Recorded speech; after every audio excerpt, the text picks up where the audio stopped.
Masih di topik yang sama, aku pengen ngebahas, pergumulan aku sebagai ADHD dalam berhubungan dengan manusia. Kayaknya hari ini adalah hari terlama aku meeting sama supervisor aku dan kita ngobrolnya hampir 2,5 jam ya, dan itu tuh nggak ada kita over dominance atau apapun salah satunya, bahkan kita tuh malah open meluruskan ke miskomunikasi dan lain-lain.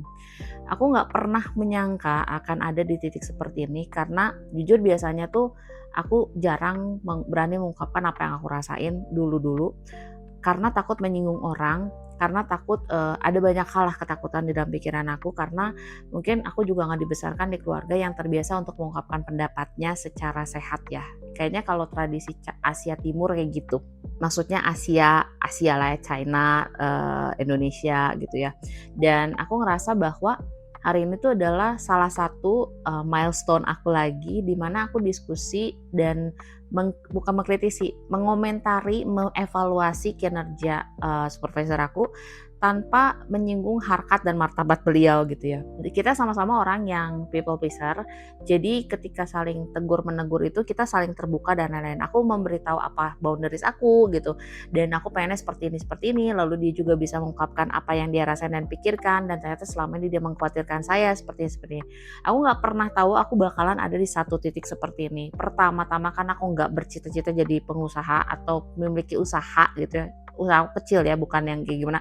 Tapi buat aku memimpin dan mengajari orang, lalu mengkomunikasikan rasa tidak nyaman kita dengan kinerja seseorang dan memberikan mereka standar itu, it's not me banget. Tapi aku sangat bersyukur karena aku ada di era dimana aku ngerasa bertumbuh, belajar hal baru yang tidak pernah aku duga gitu, dan aku juga berpikir, "Oh, ini loh namanya grow up tuh," gitu ya, namanya maturing atau mendewasa seperti ini. Dan aku nggak bisa memungkiri bahwa salah satu pain point yang bikin aku merasa grow up sekarang adalah aku tahu ADHD aku.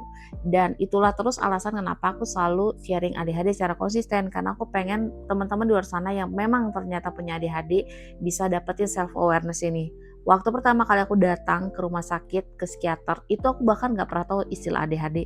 Tapi setelah aku didiagnosa ADHD dan belajar ADHD, aku merasa jalan aku yang gelap ini jadi lebih berterang dan aku kayak, oh ternyata untuk menghadapi karakteristik aku seperti ini tuh harus begini gitu. Dan setiap hari, kayaknya sekarang setiap hari selalu ada orang yang bilang, "Thank you Cici untuk sharing kontennya, thank you Cici untuk menceritakan secara gamblang perasaan Cici sebagai ADHD," dan lain-lain. Itu tuh seperti adalah batu-batu yang, setiap hari aku injek, aku ingatkan sebagai pengingat bahwa apa yang aku lakuin sekarang itu meaningful buat diri aku dan meaningful buat orang lain.